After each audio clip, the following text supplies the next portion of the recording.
चुनाव प्रचार गर्दै थियो। जुम्लाको भोरा गाउँको असौजी सार्कीका छोराले फोन गरे, मेरा बाउको मुट्टु हार्ट एट्याक भयो, मन नलागिया दाइ के आरौँ। हामीले काट्टा कुट्टा गरेर काठमाडौँ पठायौँ। काठमाडौँ मान्टा राख्यौँ, गङ्गालालमा उपचार गर्यौँ। उपचार गरेर बड्डा अस्ति खुसी भइकन फोटो पठाएर अहिले जुम्ला भइगयो भोडा।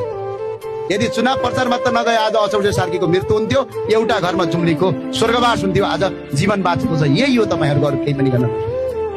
आज रेजिना नेपाली माथि पेरेको रेजिना नेपाली पातारासी गाउँपालिकाको सानो नानी छ, अति सानो नानी। म यसो जुम्लाडो हड्डो छु, उनकी आमा आइन्, दलित परिवारको मान्छे हुन्।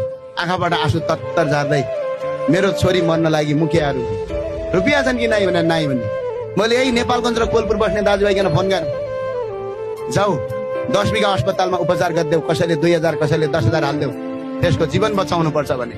त्यो नानी सन्च भएर हिजो जुम्ला भए, आज कि हिजो जुम्ला जाने भन्छन्।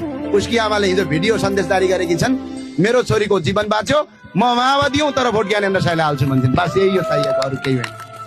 याद गरे हौ कि नै? हुरी मोरी थाहा छ तपाईँलाई पातारासीको?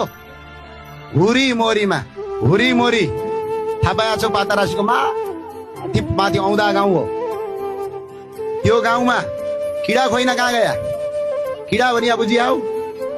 किडा भनिया यार्सकम्बा आमा जुम्ला आवास गया कहाँ? माथि मुगुका माथि हुम्ला डोल्पाका बाटा नगया। मुगुबाट सदरमुकामबाट 7 दिन लाग्छ जानलाई, डोल्पाबाट 9 दिन लाग्छ। त्यहाँ गया, माथि भिडौदा रड्या, 2 जना हातै रडिया हुन्। एउटा मुगुको मान्छे रड्यो, ओरी खाइदो बाजुरा मान्छेमा रड्यो।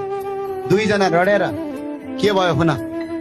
रडिसकेपछि मलाई फोन आयो, दाइ मेरो जीवन बचाइदिनु पर्यो। मैले गृहमन्त्रीसँग बसेँ, सबैसँग बसेँ, हेलिकप्टर पठायौँ। 2 दिनसम्म हेलिकप्टर घुमाएर त्यो मान्छेलाई उद्धार गरेर ल्याएर जुम्लामा राखेर अस्ति तिनको घरमा जाँदा तिनका बाउले आशीर्वाद दिएर भने म काङ्ग्रेस हुँ, भोट ज्ञानेन्द्र साईलाई हाल्छु। बस यही हो। तर त्यही दिन बाजुराको मान्छे प्रतिनिधि असल नभएका हुनाले उसको मृत्यु भयो। यही हो फरक।